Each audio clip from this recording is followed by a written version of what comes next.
Even an 8-bit piece sells is fucking awesome. Alright. On this episode of Micah and the Hatman, we are going to be ranting quite a bit, though there will be a little bit of a celebration of the Queen of Woke going broke. Yeah. It's going to be one of those. And it's going to be fun. As it should be. Because Schadenfreude. My name is Micah Curtis, your favorite vanilla gorilla. And I'm Alex Baldwin, today known as the Robo-Hatman. Yes, welcome to Micah and the Hatman on, well, not on anything, but entertainment. Fuck it, we're live!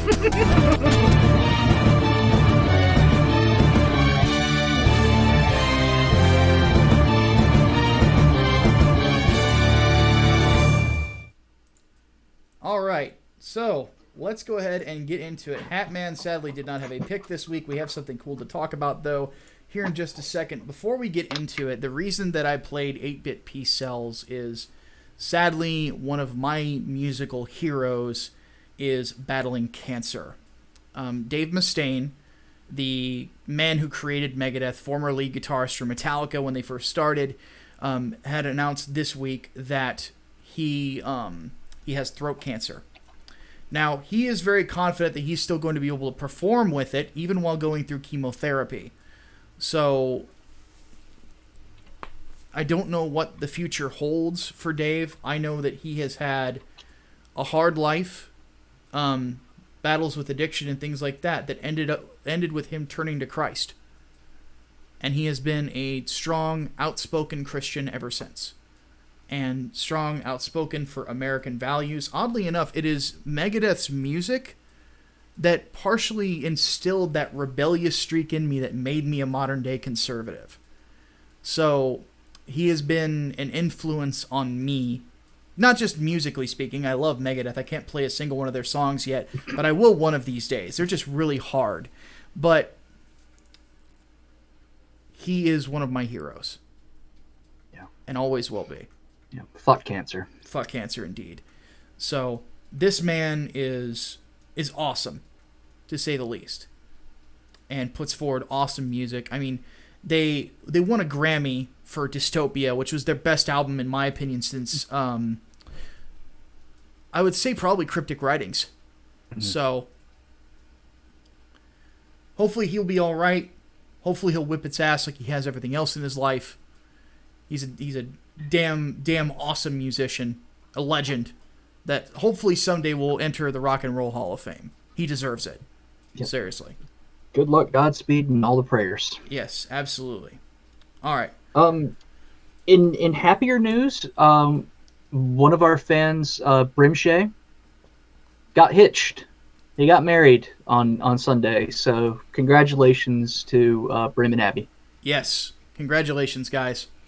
Hopefully you have a union that lasts until you both reach the gates of heaven, and God bless you. Thanks so much for supporting us, and go shoot some camels together. Indeed. All right, let's go ahead and get into our angry pick things. of the week. No, not angry things just yet. Oh no, Inglewood.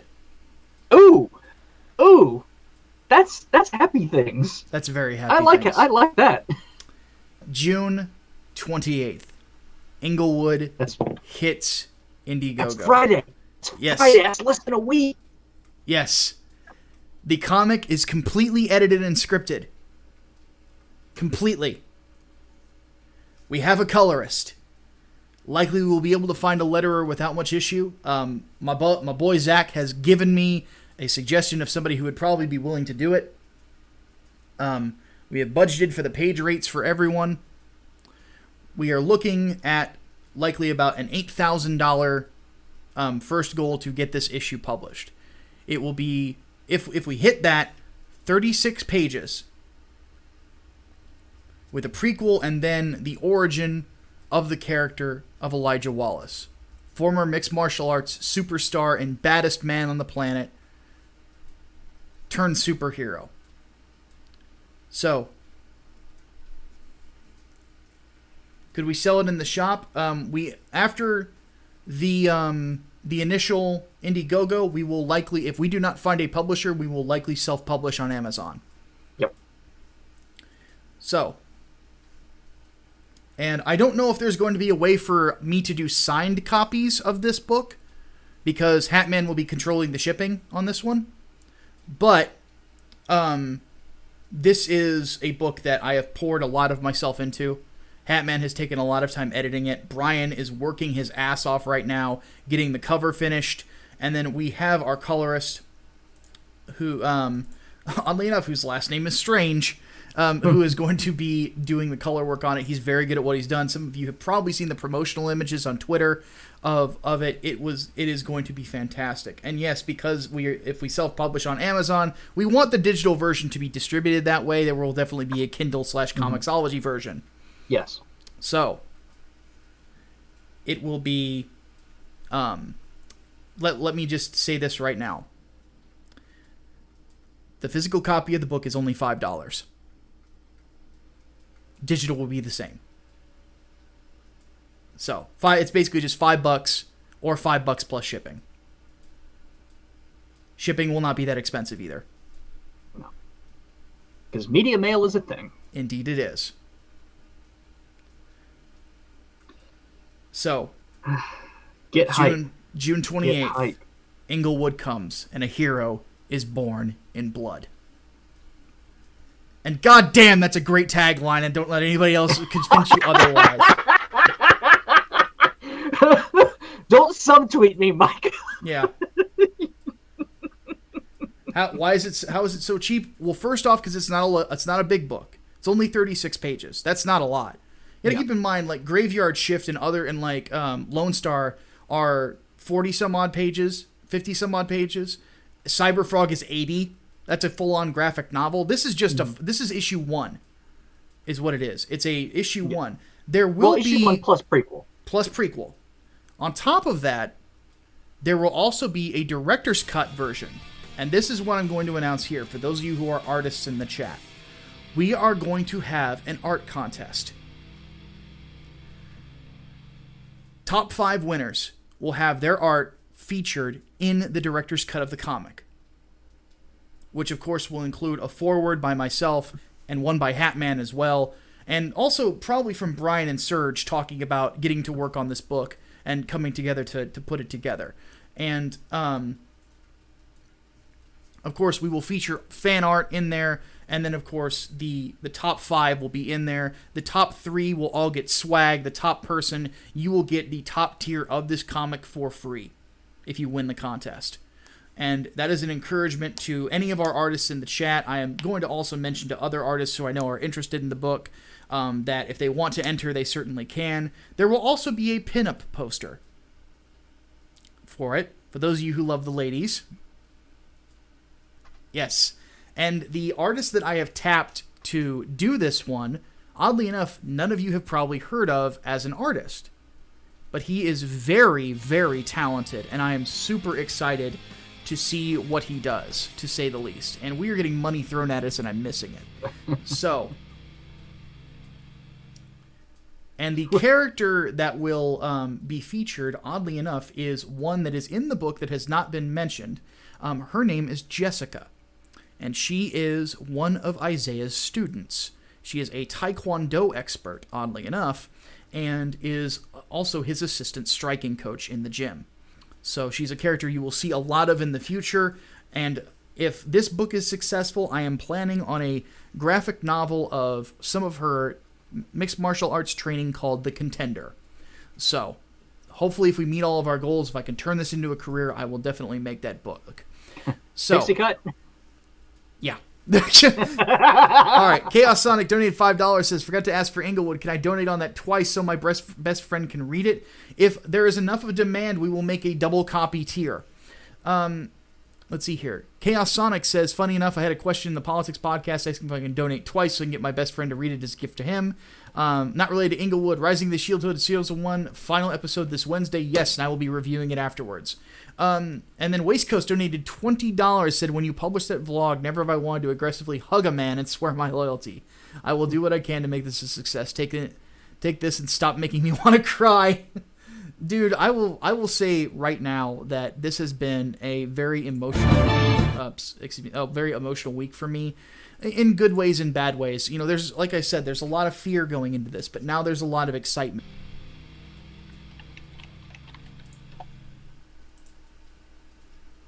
Stream resumed. All right, we're back. So, while that happened, we did get a donation.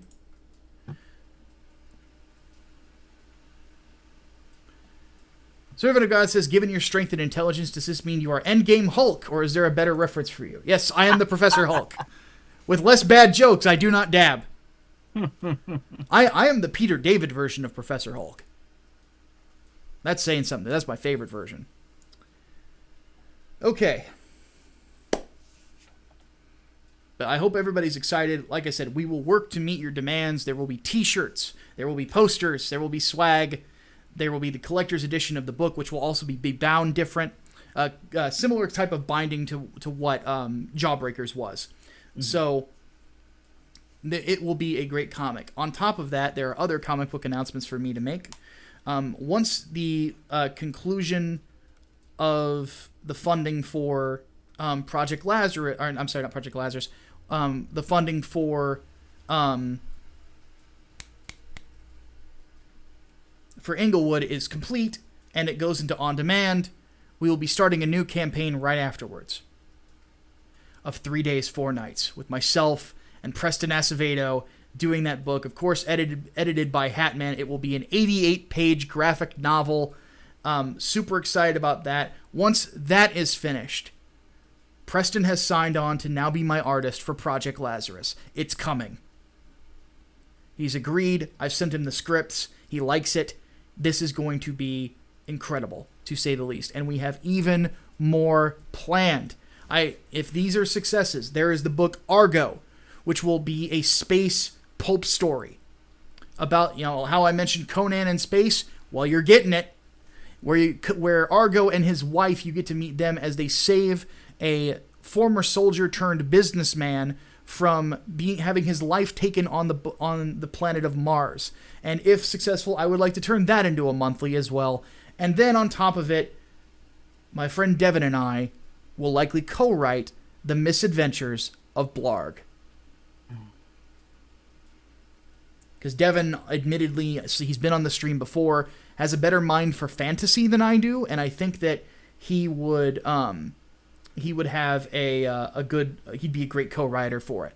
So that will be a fun one. It'll be a comedy series from me.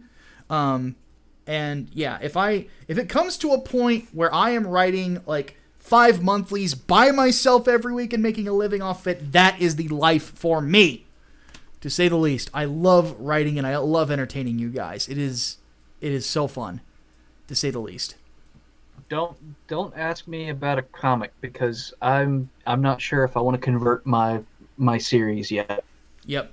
On top of that, so far some people have said maybe, but we'll see. On top of that, very soon, I hope you guys are ready, because the merch store is coming too. It is. Today we're gonna make the payment on Shopify to get it rolling. Hatman will get it set up for us. We have our 5 designs. Do we not? We do. We have the designs. Yeah. Hopefully we'll get the Vanilla Gorilla seal of approval soon as well. I'm looking forward to that one. I will wear that everywhere.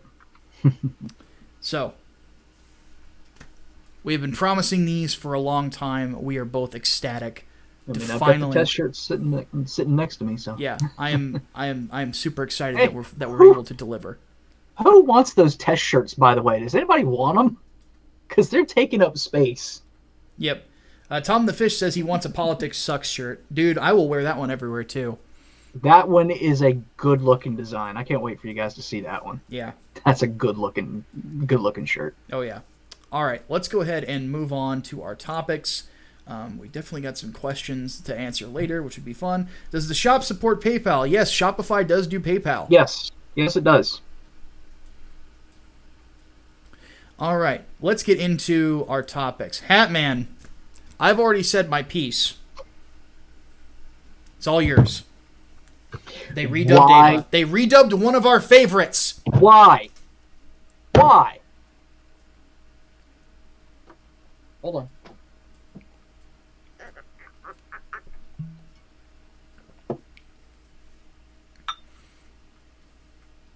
Ooh, what are we drinking? I don't care, but I need a drink. Well, if it's whiskey, I want to know. Tin Cup. Come on, show us the brand. Tin Cup. There we go. It has a tin cup as a shot glass. Is it any good? I've never had tin cup. It's okay. It's okay. It's a better mixer than anything else. And clearly I've spilled some on my mat here, but fuck it. I don't care. Why the hell did you redub Ava? Not only that, why with in a completely the hell different cast did you redub it with a completely different cast? Not only that, why did you redub it with a literal translation of the Japanese script with no account for the actual sort of localization that we English speakers need so that we can understand certain concepts? Why? Like, was this to placate the subs versus dubs wars? Because if so, you did it in the most retarded way possible. I mean, you neutered the Shinji Kaoru fucking relationship. as if Shinji wasn't neutered enough already. Come on. It's fucking hell. My God. My God. And you made Asuka sound like a... Holy God. How? How do you fuck this up so badly? And then I think End of Evangelion is still using the original voice cast? No, they redubbed it too. They redubbed that to... Jesus Christ. See, I didn't even want to fucking go that far. I didn't want to fucking go that far. Why? Why? What the fuck is wrong with you? And then you shell out for the rights for Ava.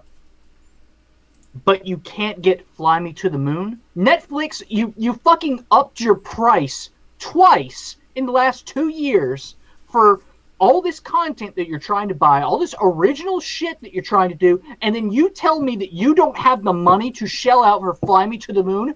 Fuck yourself. I bet you ran out of ink too, you bastards.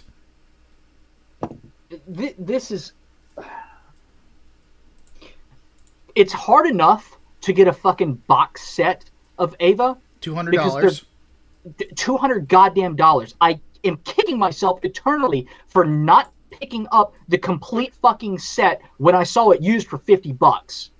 I am eternally kicking myself for that.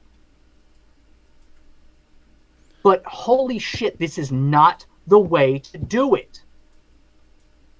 All you had to do, literally all you had to fucking do, was clean up the visuals, clean up the animation, so it's in HD quality, decent fucking quality for this day and age, and publish it. That's all you had to fucking do. But no, we need to go the extra mile. We need to fucking redub the whole thing too. Why? Unnecessary, and you done fucked it up. I ain't having this shit. And it's shit like this that made me fucking can Netflix. Yeah.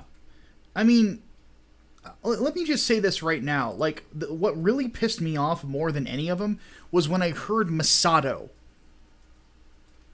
No enthusiasm. None at all. Not even... Masato had that flirty fucking personality. Even with fucking Shinji. Like, she was flirty, but then a bro at the same fucking time. Yeah. And now she is bland. She was a tomboy. She came across like a realistic tomboy. You may as well have made her tits flat, too. Because you'd made everything else about her flat. Yeah.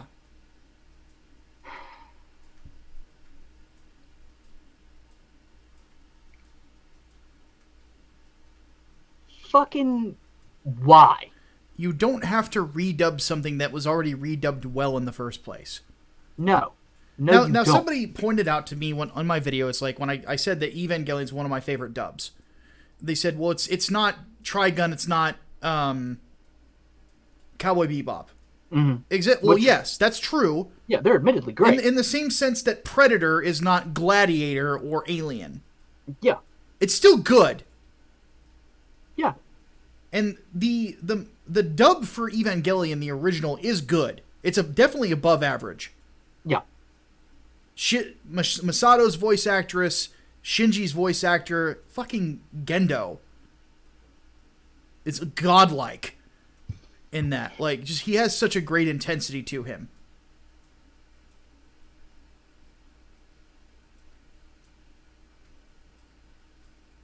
And I would honestly rather have the original dubbing. I'd rather watch that than the subbed version. Like, and let me say it this way: the only time that a dub is really bad is when I actually feel like I have to switch to Japanese.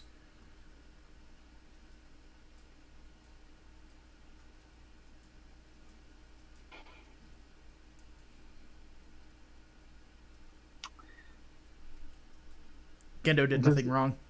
Does this get the regular button or the super button? Get the Deus Volts in the chat, folks. We're firing up the fleets. We're firing up the cannons. Exterminatus on the Netflix dub of Neon Genesis Evangelion, you bastards. Fuck 'em.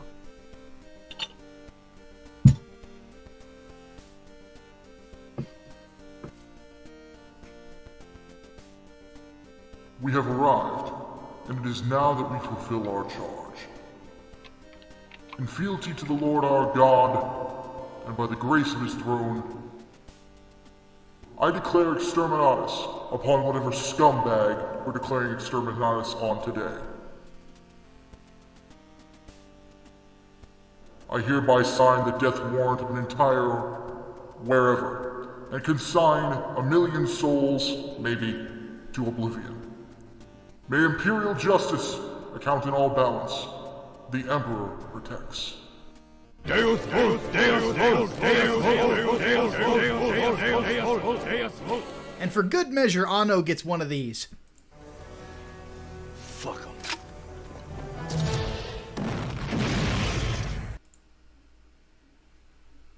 Christ. Finish rebuild. Apparently Anno approved of this. Motherfucker don't even speak English. Keep in mind, God, I can't remember his fucking name. I blame alcohol. The guy who was running the show for Metroid Other M also approved of that fucking dub. Yeah. And all the voice work there. The baby. Don't. The baby. No. The baby. No. Sometimes you baby. have to fucking trust your English-speaking comrades. Sometimes you have to. And also, Anno, finish fucking Rebuild 3.0 plus 1.0 already. You have no goddamn excuse. Shin Godzilla's over. Fuck off. Yeah. Now, for when it comes to those who might want to say, you know, how pray tell should I watch this? I have a song for you.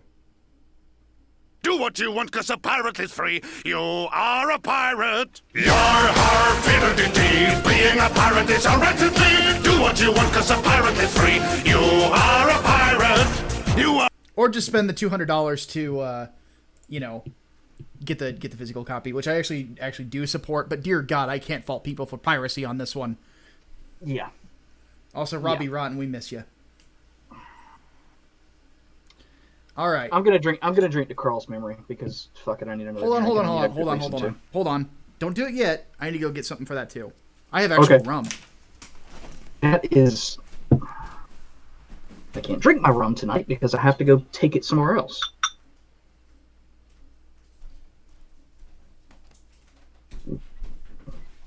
Huh? Look at that! I'm almost out of whiskey. Okay.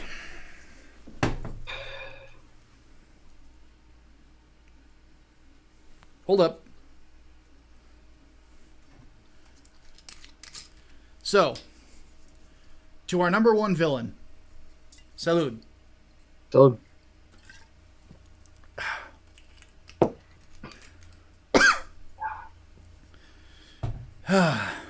It's good. It goes down smooth, actually. What kind of rum is that? I've never shot this before. What kind of rum is it? Bacardi Superior. Okay, never mind. I don't want it. I don't like Bacardi rum. Well, if we're gonna do pirates, I mean, you have to. It has to be rum. Yes, I know. The thing is, I made my own rum. Like I've got a barrel and everything. But I'm taking that to a buddy for his and his girlfriend's birthday this weekend. So taking that to him after this. And now we know where the rum's gone. It's right here. That is where the rum's gone. All right. Needs to be tequila next time. I need to find some good fucking tequila because I am very, very picky with my fucking tequila. Yep. All right. Let's move on to this. To Saint Anita, who hath gone broke. She got woke, or was woke, and now she's broke. Well, you do know what we have to do now, right? Dancing crabs. Yep.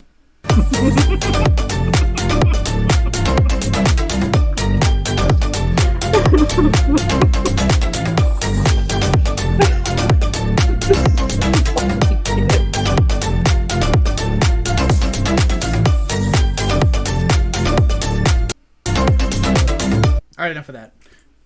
Okay. All right. So, Anita's broke, apparently. She has gone broke, or has given up, really. I actually wrote something. I wrote something for once. Hatman wrote a thing. I did. I wrote a thing about Anita. I guess I can link it in the chat. I'll do that in a little bit. But I wrote a thing about Anita, and basically the reason why she went downhill so fast is because she kind of built her entire house on harassment and didn't have anything to back it up. She was preying on people's sympathies, but even as her fans will admit, her content is really kind of shallow, like introduction to feminism level. And meanwhile, you've got RedTube, which has basically taken over all of that intersectional content, and they're thriving. I mean, the great irony of all this is that Jonathan McIntosh, like her former partner, Jonathan McIntosh, as in full Macintosh, has got double the amount of YouTube subscribers as Feminist Frequency. Yeah, and he's getting quite a few views. Now, I've heard some people say that they think that he might be getting curated quite a bit, and he might know some people at YouTube because of his dad. But, almost certainly. Yeah. But still, the fact that he has the following that he does is something. Because keep in mind, Anita got pushed by everyone in the gaming press. Yeah. Fucking everybody. Kotaku, for those of you who don't know. Hold on. Hold that for 1 second. Already had a song that was perfect for this from Chaos Sonic. Played Glorious Domination, so Bobby Roode's theme. But, continue. But, oh shit, where was I? Oh yeah, Kotaku actually once said, Stephen Totilo of Kotaku, on Kotaku, once said they would cover the criticisms of tropes versus women in video games. They didn't want to appear biased, so they were going to cover the critiques. They never did. Nor did any other mainstream gaming news outlet. Never. It was always a defense and always a promotion. So that's where she went.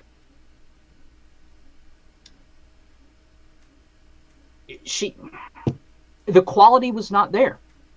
The quality was not there for her in the end. And because she was not receiving any more harassment, because ironically she ended up getting what she wanted, which was less people getting mad at her on the internet. Yeah. Now she's fallen into obscurity. Now, Hatman, if you could for the folks, please define BreadTube. Okay, so BreadTube is one named after a book called The Conquest of Bread by anarcho-communist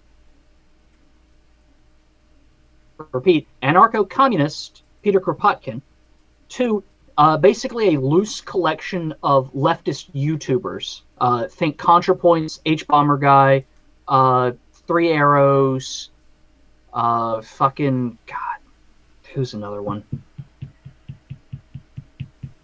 Actually, technically, Destiny. you could put Destiny. You could put Pop Culture Detective, which is Macintosh's channel, in there too. Definitely Macintosh too. But yeah, it is almost certainly leftist ANCOM YouTube. Yeah.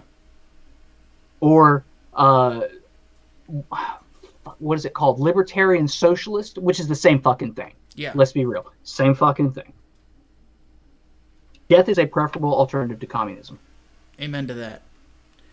But yeah, I'll post the link to that thing that I wrote in the chat. Heads up though, I did try to come at this from a journalistic angle. So there's a lot of things that I believe, like the whole shooting threat at Utah was almost certainly bullshit, fabricated, and she knew about it. Yep. But I didn't put that in there.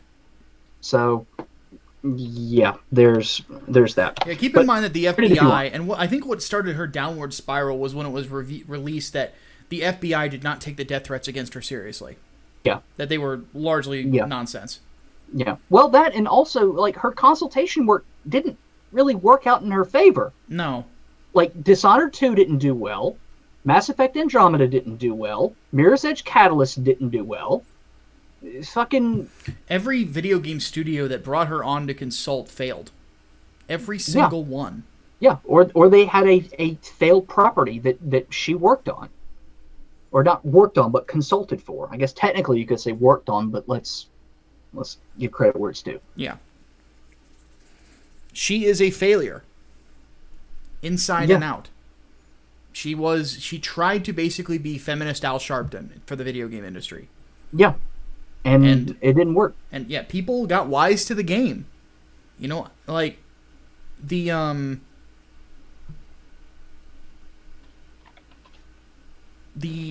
I've said this, and the Quartering said this, and other people have said this, is her attempt to basically extort CD Projekt Red was the last gasp. Yeah, it really was. And the way she even worded it came across like a threat. Yeah, that and going after EA too, because EA wouldn't donate to her. Yeah, exactly. Yeah, corporate donations for her dropped off a fucking cliff a couple of years back. Yeah, like went if you from look at their 6 figures financials, to they 5. are in trouble. Yeah, went from 6 figures to fucking 5. Yeah, she has this giant bloated salary for herself, which when you see administrative fees, that's basically going into her wallet.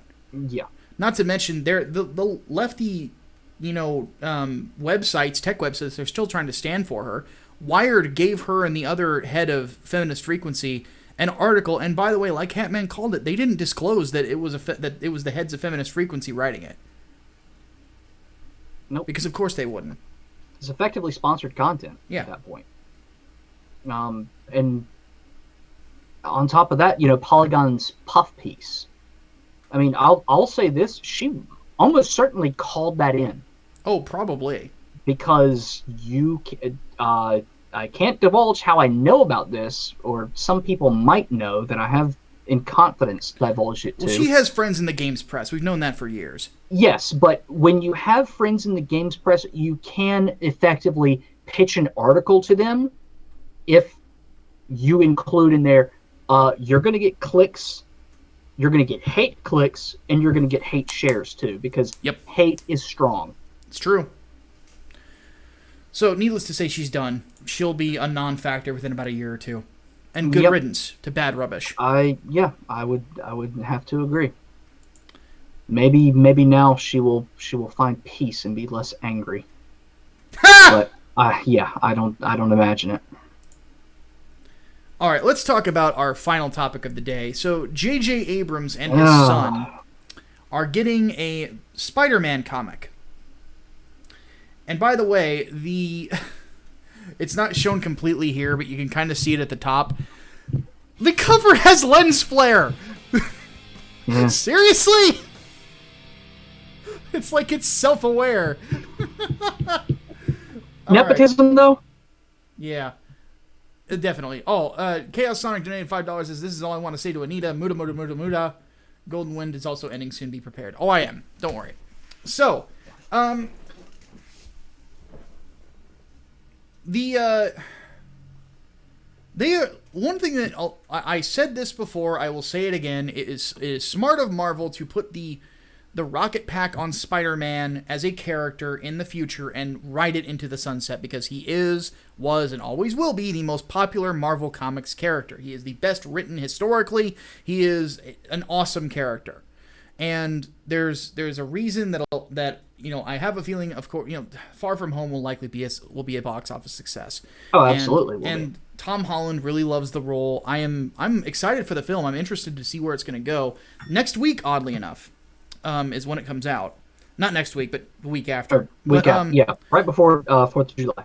Yeah, but there's a lot of Spider-Man comics that are going to be coming out, and I don't really... Here's the weird thing about this. I'm not happy that with all of the talented people that are out there in comics that are not going to get jobs because of their political affiliations, the fact that J.J. Abrams and his son get a Spider-Man comic is pretty ridiculous. I'm not going to lie there. I think it's ridiculous. Yeah. Now, here's what I find hypocritical about all of this. Not this, because for all I know, the comic could be really good. I'll give it a fair shake when it comes out. I have a problem with all of these fucking comic book pros who are getting mad about this and didn't say shit when Ta-Nehisi Coates got a job. Yeah, that was clear fucking nepotism. Or the chick who got on Twitter, who is another African-American, gender studies scholar, who, oddly enough, knows Ta-Nehisi Coates, said, "Oh, I like Riri Williams because she looks like me. I would love to write her comic." Next thing you know, she gets a job. That's nepotism too. Where were you for that one? No, and here's the thing: the same comic pros who are going after J.J. Abrams and his son over this defended that move, which is bullshit. You don't put non-writers and fucking essayists on fiction writing. You don't. That's why Coates' Captain America blows. That's why his Black Panther is terrible and fans don't like it. Mm-hmm. And by the way, they gave Coates an award for A Nation Under Our Feet. Which is nonsensical. Yeah, my brain... They gave him an Eisner for that. For that book. It's one of the most boring Black Panther comics ever. How do you make Panther boring? That's what I want to know. I know. Here's what's even funnier. His most recent arc with Panther has been Panther in Space. He made that boring too. Yeah, how do you make Wakanda in space fucking boring? Like you have to be a grade A shit writer in order to do that. And that's Ta-Nehisi Coates for you. Yep. Because he never knows his audience. That's his biggest fucking weakness. He's writing for himself. He's not writing for anyone else. How does this guy get through doorways with as big of a head as he has? His ego is just boom. I have a huge cranium, and dear God, I got nothing on him. I think it's more people think he is as important as he thinks he is, so they're basically just inflating it as they go along. You want to know who made Ta-Nehisi Coates popular? Guilty white people. Pretty much, yeah. Pretty much. His whole thing, if white guilt was not a thing, Ta-Nehisi Coates would not have a career. And these fuckers, by the way, who didn't call him out and didn't call Marvel out for him, would have, if white guilt wasn't a thing. Yeah. Yeah. It's nonsensical. And absolutely by the way, fucking nonsensical. My gripe with Ta-Nehisi Coates is not that he's black. There are definitely... Christopher Priest is my goddamn hero. If Inglewood is successful, and Christopher Priest came up to me and said, "Micah, I would like to write an issue of this book," I'd be like, all yours. Do it, please. Here's my outline. Write it. Please, God, thank you for inspiring me to do what I do. This is a reason why you need to come to GalaxyCon with me, because Christopher Priest is going to be there, and I'll be damned if I don't get to shake his hand. Yes, I'm definitely going to be thanking him. I'm going to be bringing him a copy of Deathstroke Volume 1 and Black Panther Volume 3 Part 1 with me, and I'm having him sign both, because I love his work. He is phenomenal as a writer. Another guy who is African American that I really like, that I think would be a much better Black Panther writer, than Ta-Nehisi Coates is Brian Edward Hill. Brian Edward Hill is fantastic as a writer. He's doing Batman and the Outsiders right now with Dexter Soy, and it's going to be a great book. He is a great, great action writer. And by the way, Dexter Soy deserves more work than he gets, for sure. He's an awesome artist. So,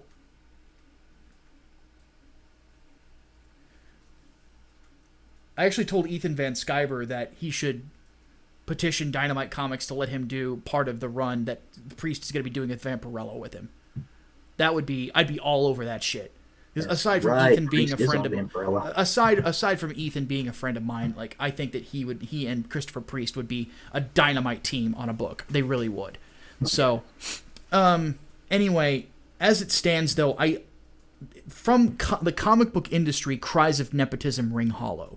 You have said jack shit about nepotism up to this point, but suddenly when the white guy who is a very successful storyteller, whether you like his stories or not, he's successful, fiscally speaking, and his son want to do a comic book, they do it. There is a better argument, in my opinion, for J.J. Abrams and his son doing a comic book than there is Ta-Nehisi Coates or a lot of these other political writers that have been force-fed down our fucking throats for comic books. Like Zoe Quinn, you said nothing. In fact, all of the fucking Vertigo writers that tanked the fucking label, you didn't say shit. Mm-hmm. So Zoe Quinn's another... J.J. Abrams is Jewish. Zoe Quinn's another fucking great example. Although I can't say that she's not a fiction writer because, yeah, Crash Override was a lot of bullshit. This is a fiction novel. Let's be fucking real. Yes, it is. So, let's go ahead and read this final donation, then we're going to move on to Q&A. He says, bring back Christopher Priest and fix Black Panther. Well, and that's the thing, is Priest has done the Marvel Creative Summit for the last 3 years. And apparently nobody's fucking listening to them. Evidently not. At least Jonathan Hickman is going to be doing the X-Men. I'm looking forward to that, but Christ. Make Wakanda great again. Amen to that. All right, let's go ahead and move on to the Q&A. Is that a reference to the cringe film called Hackers? Yes. Yes, it is. Yep. It is. All right, so let's go ahead and get to the Q&A. We do have Discord questions. Yes, we do. Okay, so let's start with Holy Ninja Toe says, for the Entertainment Podcast, could we get the official Exterminatus on Netflix for the redubbing? We already did it. We're way ahead of you on that one. Yep. Alistair asks, what are your thoughts on Square Enix's Avengers game? I'm hearing that it plays great. The art design could use a little bit of a work, especially Black Widow. She looks kind of like a dude. But I have a feeling that will come in time, and they are going to fix that up. Apparently, there was some very healthy criticism was given to them by people at E3 about the frame rate, but they got a lot of compliments on gameplay from YouTubers I've heard, and for good reason, because it does look like it's going to play like a lot of fun. So if they tune it up, if they fine tune it, I'm looking forward to it. It's going to depend on what they do with the next 6 months or year. I think it's like a year until it's out. Or something like that. So they've got like that. Yeah, they got about a 2020 release. I say they probably got about 8-9 months before it goes gold. Gold, most likely. So, excuse me. Yeah. And then Talon Silverbane says, "I admit, seeing you talk about your comic idea, how close you are to reaching it, making it a reality. I'm inspired to have a go at it. Do you have any advice to get started? Just start concept stuff first. Iron out your concept before you start scripting." Yeah. What I'm doing and what I have basically been doing for the last 15 years is basically writing an outline, a complete fucking outline, every major story beat for the story I'm trying to tell. Yep. And then after that, start writing. But I will say this, if inspiration ever strikes you at any spot in this, if suddenly you're like, I have a great idea for this part of the story, start writing it. Just start writing and save it. Even if you don't end up using it in the final product, you still have that to draw from. I've saved everything I've written for the last 15 years, and I'm still drawing back from stuff that I wrote in fucking 2006. Yep. So, go for it. All right, so on to the chat. I had a good one from Waistcoats here. How would you write a Catholic-turned-vampire who may struggle with his faith being forcibly turned into a creature of darkness? It's funny you ask.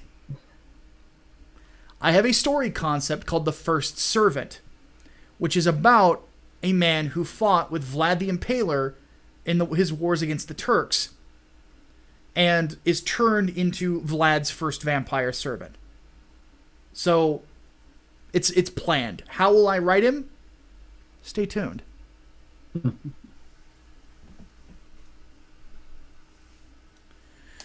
All right, let's see here. Matchstick said, I'm reading the Witcher books, and Micah, the Netflix show, asked if you played Dijkstra, how would you do it?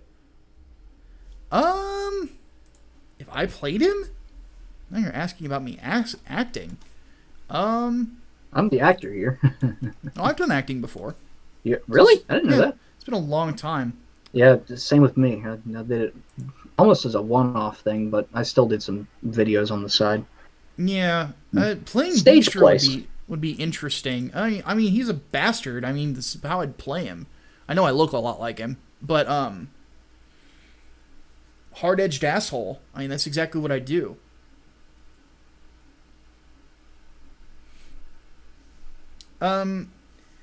So is EA's PR department retarded from Brainbox?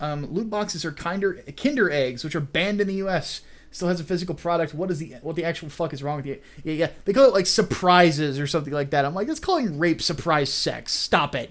Why didn't they like it to fucking packs of trading cards? That's the easiest and really the best real world equivalent. Yeah, exactly.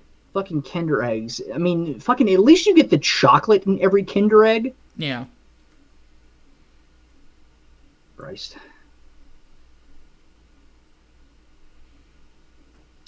Ultimate Agent asks, thoughts on John Byrne's She-Hulk? Dude, he wrote the best She-Hulk. Like, it's not even close. His She-Hulk is awesome. It is hilarious. She was breaking the fourth wall before Deadpool. My favorite one being the issue where it's a parody of just Google She-Hulk jump rope.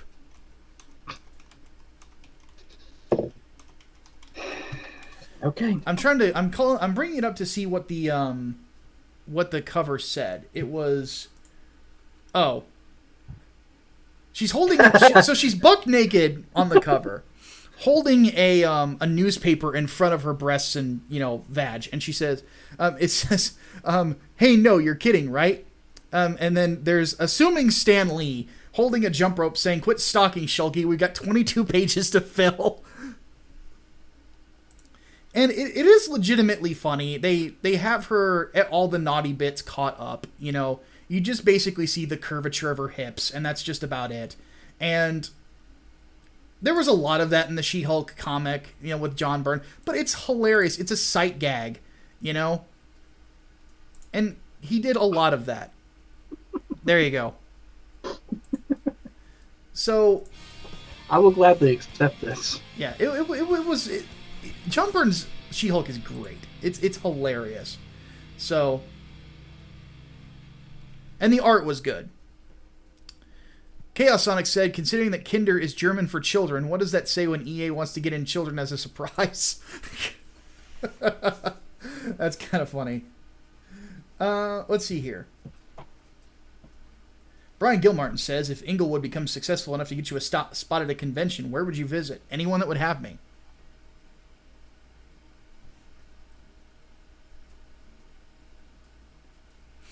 Absolutely.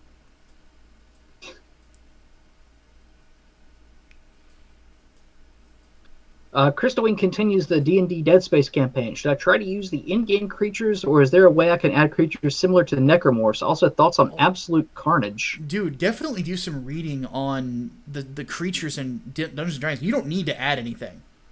Especially the Mind Flayers. That's why I'm looking forward to Baldur's Gate 3. Baldur's Gate 3 is going to be fucking horrifying. Oh, yeah. Mind Flayers are fucked up. Like, if you guys have not seen that Baldur's Gate 3 trailer, go watch it right now. if you've seen that Baldur's Gate trailer and you know the last few sets of Magic the Gathering, you'll be like, oh shit, Emrakul. Yeah. Oh shit, it's happening. Yeah.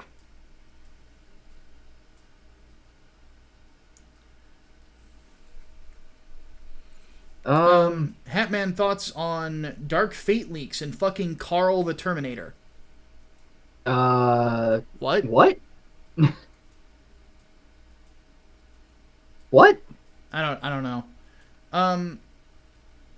I have no idea about the Dark Fate leaks at all. Yeah, I tend to not view leaks at all. I don't like them.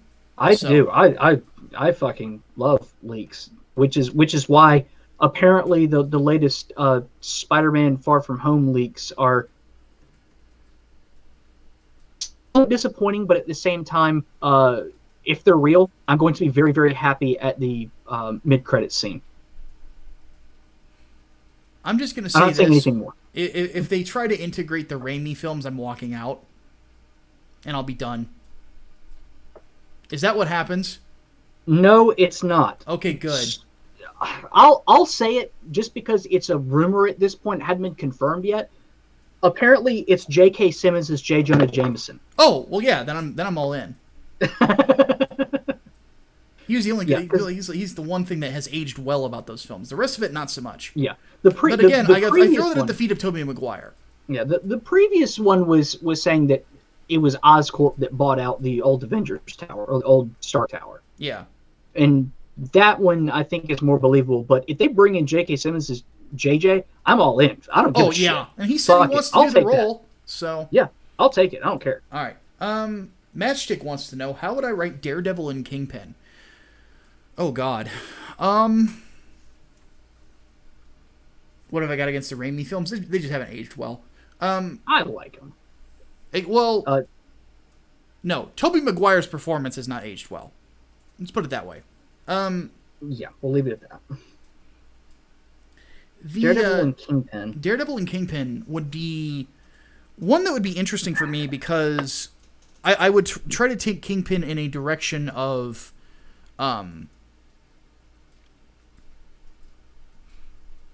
destruction. And this is one thing that has never made sense to me about him. His son's dead. Has been dead since the Bendis era. He's been blinded. He's had a lot of terrible shit done to him by Daredevil. And in my opinion, there needs to be a constant dance of destruction between the two characters that has not happened yet. And I would make happen. It would probably be one of the darkest Daredevil stories you would ever see. So kind of the opposite of the Mark Waid run. Sorry, I was about to say, you'd basically be taking inspiration from the Netflix series and from Born Again. Sort of. It wouldn't be so much trying to destroy Matt Murdock. It would be him taking everything Murdock loves. There would be main characters that die. I won't lie to you. I would kind of come in there with the intention of shaking up the whole world of Daredevil. Interesting. Okay. In the same sense of what Frank Miller did and what Brian Michael Bendis did. Is I really feel that part of the problem with Daredevil is that every 10 years or so, as a character, you kind of lose him. And because there's not really a whole lot of consistency, you get a lot of people who come into the book with this idea of not writing him as a sort of gritty noir superhero, which he is, and works best as. Yeah. So. And for those of you who, some people say, like Frank Miller, you read Inglewood, you'll see why the comparison's there. Like, I write very similar to Frank's Daredevil run, in a sense. He and Warren Ellis are probably the two guys I chase after the most in the work I do. Mm-hmm.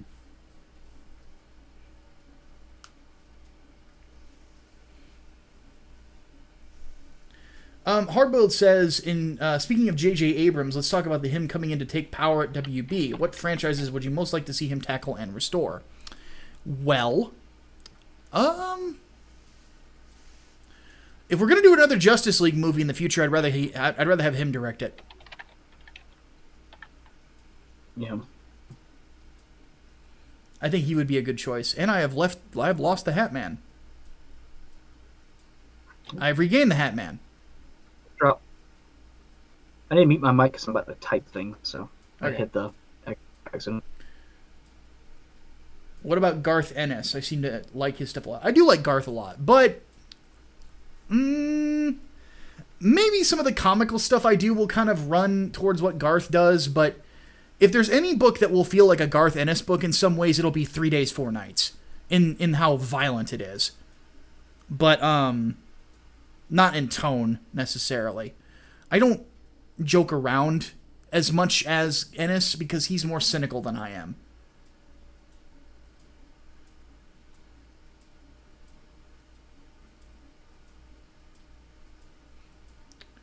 Ooh, that Hardboiled makes a good point there. J.J. Abrams doing a Green Lantern movie.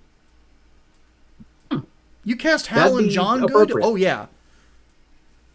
Like I'd be all for it. All right, what else we got? Do we got anything?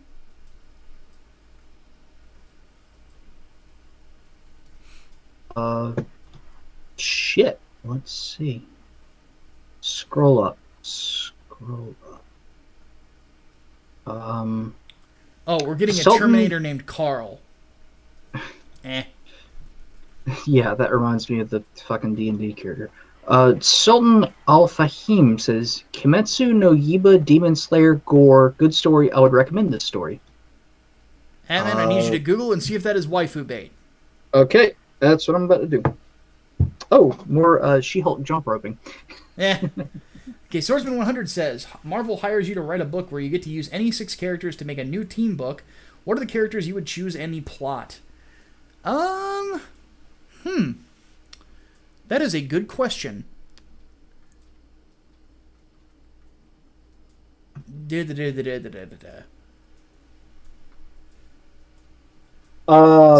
this is not waifu bait. Oh, goody. 6 characters that I would use. Well, that's the thing. I really don't know what kind of a story I would like to tell. Like, when it comes to Marvel, like, a lot of what I would like to do is miniseries stuff. You know, I wouldn't mind writing an X-Men book for, like, 4 issues and doing, like, one really nasty story.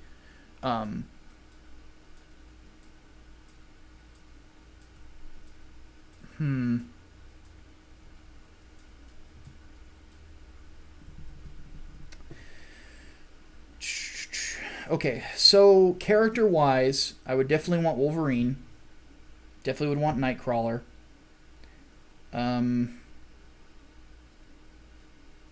How about we mix this up a little bit? Let's do an X-Men Spider-Man crossover. Let's do Wolverine, Nightcrawler, Venom, Spider-Man,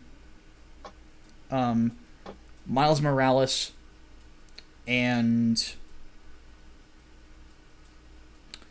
Colossus. Kitty Pryde. Oh. So let's do those 6. So, idea being,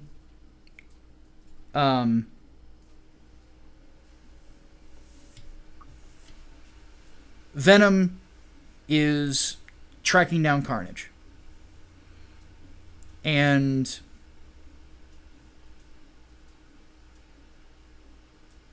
at this point,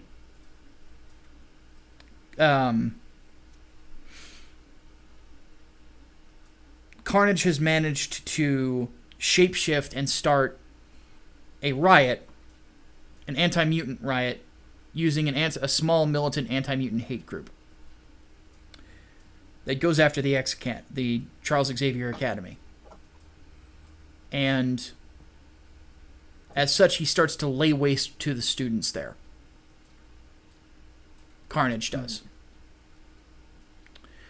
With it, it's revealed that he has some of his old allies with him. Shriek. And not Doppelganger, he's been dead for a while, but I would probably think of someone else that's also equally nasty. Maybe even having him recruit Sabretooth or something. No, Sabretooth's gone good, never mind. Or him. No, Dakin, Wolverine's son. I would like to see a storyline where these characters like Miles, especially, who has never encountered something this dark before, or Kitty Pryde, start to think maybe the way that Venom and Wolverine do things is the right way to go. Have them question their own heroism. Mm-hmm. Because let's face it, and here's the thing, one issue would not have Venom fighting Carnage at the end. I would have Wolverine and Carnage fighting on the roof of the X-Mansion. That'd be interesting. And as for artist, I'd have to bring Preston with me, I would think. If not Preston, if I could pick any, like, if there's anybody that I could say and could tell Marvel, this guy has to do it, I'd have to have Ethan with me. Ethan's done X-Men before, and I think that he would really, he would probably really enjoy it. Ethan is, like, one of the best, like, hardcore artists you'll ever find. So, and if I have money, and I'm going to tell... Really being... If I have money, I'm going to tell Ethan this. Like, I'm going to say, hey, dude, I hate to ask this, but here's $400. I want you to do a pencil and inking of Wolverine versus Carnage, and I'm going to have somebody ink it, color it for us, and I'm going to put it on my wall. So with this Miles Morales being really impacted by this, the really his being his first exposure to something really dark, would this almost be like a Miles-centric story? It would focus on him a lot. Yeah, okay. Because he's doing this because Peter is asking him to, because Peter is the only person who can really keep Venom from slaughtering a bunch of people. Yeah. But Peter's hesitant because he knows that Miles is going to be exposed to probably some of the most evil shit that he's ever seen. Yeah. Because Miles was not even was not around during Maximum Carnage. Yeah. Which is probably one of the darkest Spider-Man stories ever. Yeah. And then of course with Wolverine, I think a Wolverine Carnage fight just sounds cool. Also, he's one of the few people that would agree with Eddie that you have to put him down. You cannot allow this man to live. And somebody's got to do it. Do I think I would kill Cletus at the end? I don't know. Because I like Cletus as a villain. He's one of my favorites. You would almost have to have Miles be the one to make the choice in the end. Yeah, in a sense. Miles is one of those few quote-unquote diverse characters that I think actually does have potential. Oh, absolutely he does. Yeah. Absolutely. But he's not Peter Parker. Really that's one thing I like about him. He's not Black Peter Parker. This is a really good idea. Even if you just take out the X-Men element of it, Miles Morales confronting Carnage. That's a scary thought for Miles. Yeah, it really is. Because you guys have to keep in mind, Carnage is easily the darkest Spider-Man villain ever. Oh, absolutely. He is, in a way, he's the most frightening. You thought Venom was scary. Carnage is worse. Carnage could make Peter into Venom if he had to. Yeah. In a sense. Like he could... Because Venom has always been the dark reflection of Spider-Man. The idea that if Peter ever decided to take lives, that's what he would be like. Yeah. Carnage could drive him to that. And almost has. I think we may need to pitch this to Marvel. I think this is a really fucking They'd good never idea. do it. They would never do it. First off, they'd never hire me. Ever. No, absolutely not. While Quesada's there. Or Brevoort. Jesus Christ. They never would do it while those two were there. But still, that is a really fucking good story idea, though. Yeah. Carnage is basically Marvel's Kefka Palazzo. That is a much better comparison than Joker. Yep. Because Joker is not as genocidal as Carnage. There was a crossover comic where even the Joker was scared of Carnage. Joker thought he was going too far. Like, you gotta keep something in mind, like, some of Marvel's villains are more fucked up than DC's. Carnage being one of them. Mm-hmm. Carnage being one, and the Red Skull being another. Can you think of any DC villain that is well known that's a straight up fucking Nazi? Yeah. Miles never encountered Ultimate Carnage either. Jesus Christ, yeah. Gwen is Carnage.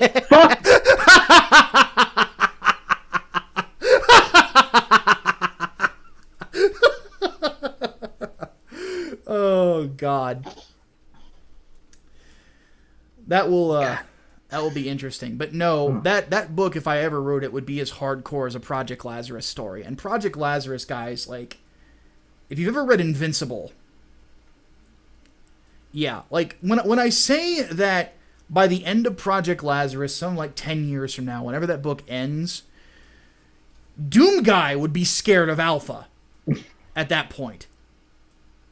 That's saying something.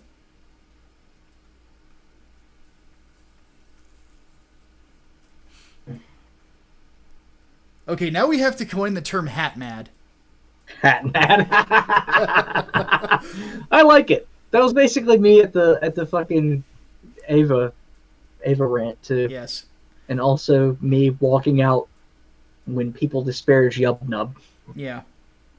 I will say this. I know how, and this is the interesting thing about, we'll take about 3 more minutes to talk, but with Project Lazarus, I now know how it ends. Like I've said, there's a gap in story between Project Lazarus's end and the beginning of Inglewood. There is a point of how part of what Project Lazarus's ending will be is seeing Alpha emerge out of hell itself.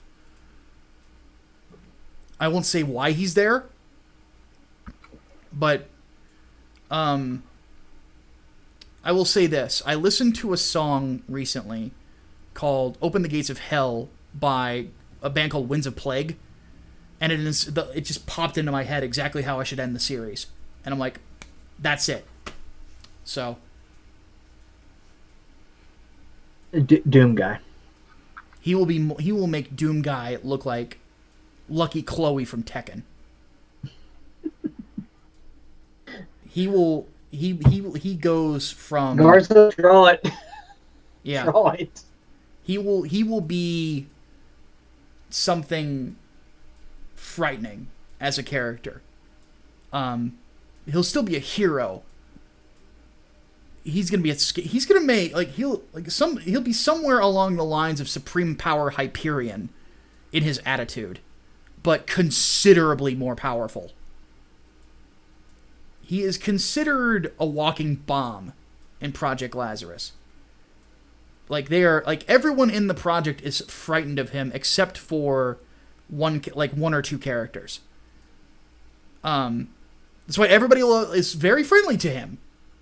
Because they know that if he wanted to, he could destroy the entire country in a day. So, I'm really excited to write that character. Really excited to write him. He is, of all the characters I've made, he is my favorite.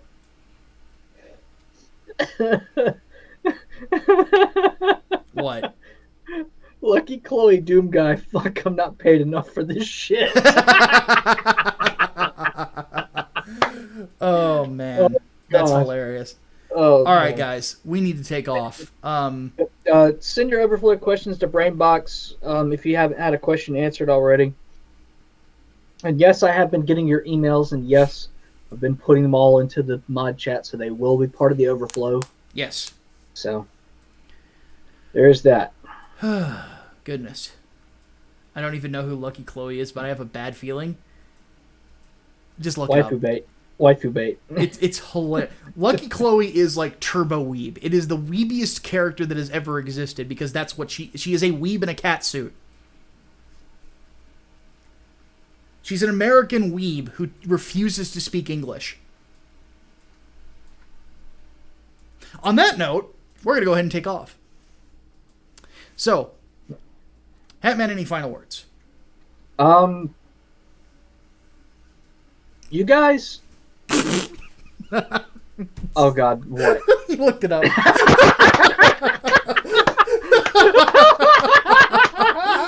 Oh, God. Oh, we may have killed Garza. Anyway, we might need to hire a new mod soon. If he walks out on us. But anyway, final words. I don't know if I want to see Toy Story 4 or Godzilla next week. Godzilla. So, Godzilla? Okay. Alright, I'll see Godzilla next week. You will become a Mothra fan as well if you're not already. I have been a Mothra fan for fucking years. There we go. I love Mothra. All right. We love Mothra here. Yes. Hell yes. All right. We're going to go ahead and take off. My name is Micah Curtis, your favorite vanilla gorilla. And I'm Alex Baldwin, sometimes known as the Hatman. We'll see you guys next week. Deus Volt. Deus Volt.